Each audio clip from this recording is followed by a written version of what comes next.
Déjà tout petit, je rêvais d'être pilote. Et contrairement à ce que laisse supposer la photo, c'est pas l'idée de côtoyer des hôtesses de l'air qui m'intéressait le plus, mais réellement l'art du pilotage.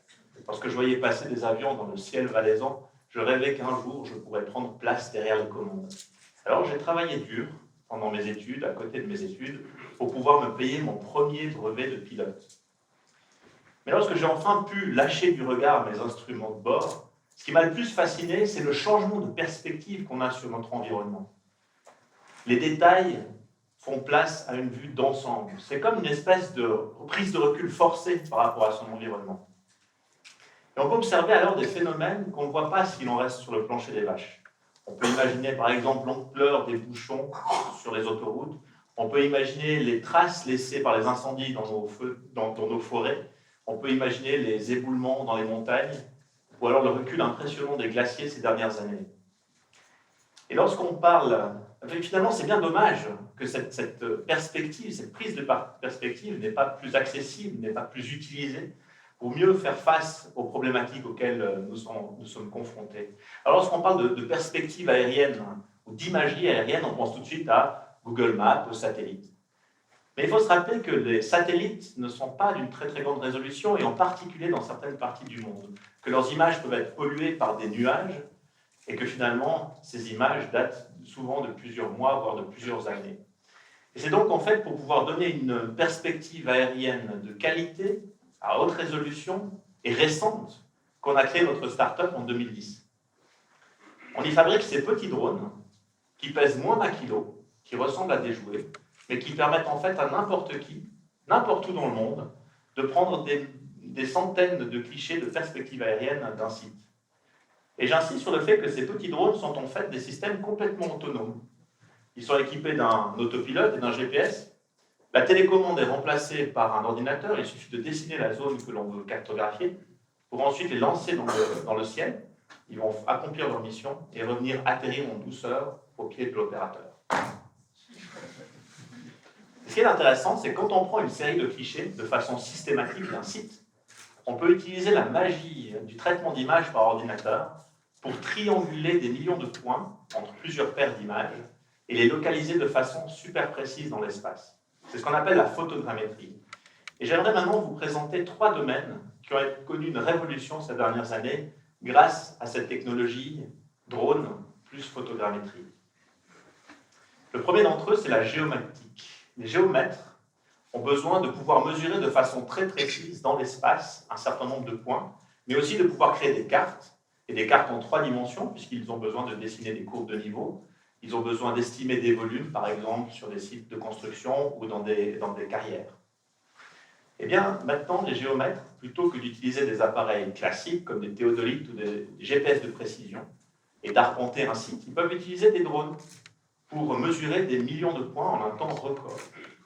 Alors, les géomètres ne sont pas des gens faciles à convaincre. Il faut d'abord leur montrer que le nouveau système est autant précis que l'ancien, et c'est ce que prouve cette courbe. C'est un profil de terrain où on compare la méthode classique, par GPS de précision, théodolite en rouge, et la sortie du drone. Et on voit finalement que le drone est autant précis, puisque la courbe du profil du terrain suit bien les points en rouge, mais qu'en plus, elle donne beaucoup plus d'informations, puisque tous les points intermédiaires sont aussi présents, donc une meilleure représentation de la réalité. Et ce qui est génial avec les drones, c'est qu'en prenant toutes ces images et en les mettant ensemble, de façon automatique, on peut produire un modèle tridimensionnel texturé d'un environnement.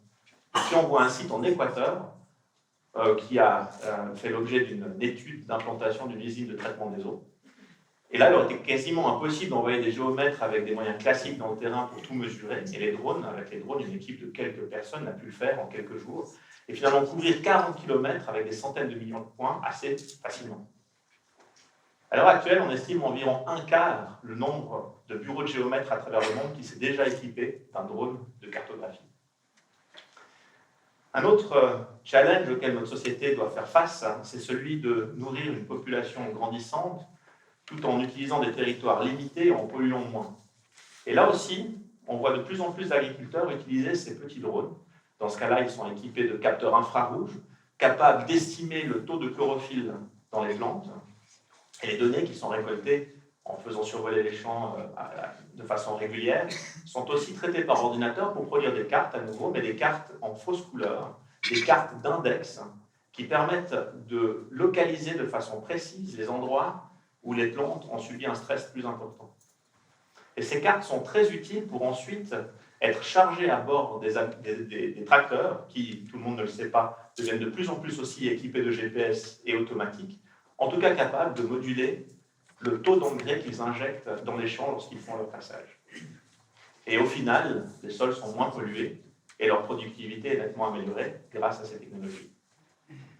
Dans le domaine des sciences de l'environnement, les chercheurs utilisent aussi de plus en plus souvent cette nouvelle technologie pour mesurer des données au moment exact où ils en ont besoin, avec une précision et une résolution bien meilleure que celle des satellites. Dans l'Himalaya, les chercheurs ont utilisé des drones pour modéliser l'évolution des glaciers.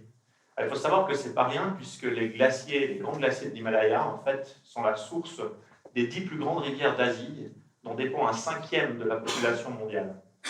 Alors, en faisant des modèles 3D de ces glaciers régulièrement, grâce à ces petits drones, ils ont pu modéliser leur masse glaciaire et donc, comme ça, mieux prédire leur évolution en fonction du réchauffement climatique.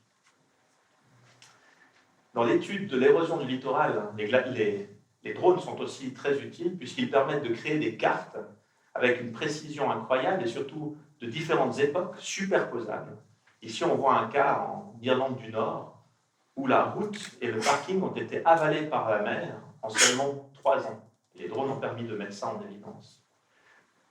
La géomatique, l'agriculture, les sciences de l'environnement sont seulement 3 domaines où les drones de cartographie et la perspective de ces drones-là a changé la façon de travailler et de comprendre notre environnement. En fait, il en existe bien d'autres. On peut imaginer l'inspection des ouvrages d'art, c'est beaucoup plus facile d'aller avec un drone, la lutte contre les incendies, l'archéologie, l'aide humanitaire même, comme ici aux Philippines, où après le passage du typhon Haiyan, on a utilisé des drones pour donner des cartes à jour, pour montrer l'étendue des dégâts aux populations locales et les aider à reconstruire ensuite leur village.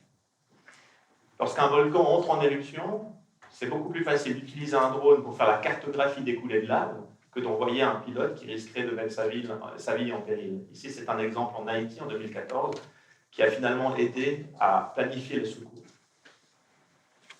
Et même dans le domaine de l'exploration spatiale, les drones permettent aussi de créer des modèles de sol martien pour ensuite faciliter la mise au point des robots d'exploration. Vous l'aurez compris, les possibilités, les domaines d'application des drones à usage civil sont absolument illimités. Et je dois dire qu'on ne les avait pas tous anticipés lorsqu'on a commencé notre start-up. Les utilisateurs, en fait, l'ont fait pour nous, à tel point que nous avons vendu des milliers de drones dans plus d'une centaine de pays à travers le monde. Et nous ne sommes pas les seuls, puisque le marché des petits drones à usage civil représente déjà maintenant 1,5 milliard de francs suisses. Et l'évolution de ce marché-là, selon les analystes, va poursuivre une croissance assez impressionnante ces prochaines années.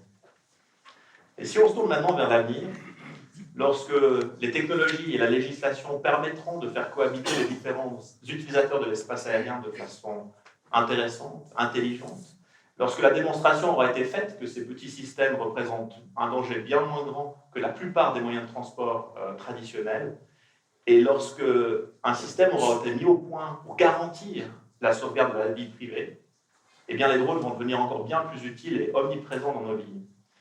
Ils commenceront par nous livrer des paquets de façon bien plus rapide et bien moins polluante qu'avec les moyens traditionnels.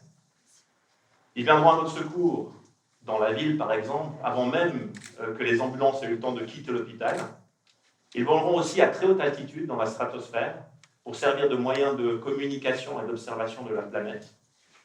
Ils finiront sans doute par révolutionner notre mobilité urbaine. Ces petits véhicules électriques vont nous transporter à travers un espace aérien complètement sous-exploité par le chemin le plus court et sans polluer, en évitant aussi les bouchons. Imaginez un monde où on n'aurait plus besoin d'investir des milliards dans la construction et l'entretien des infrastructures routières, où l'espace au sol serait libéré des voies de circulation, et où finalement le temps du voyage deviendrait enfin une expérience enrichissante. L'accès à la troisième dimension pour toutes va non seulement bouleverser nos vies et notre façon de nous déplacer, mais va aussi donner à chacun une perspective différente sur notre monde. Et moi, je vais enfin pouvoir retourner dans le cockpit, sauf que l'avion sera complètement automatique. Merci.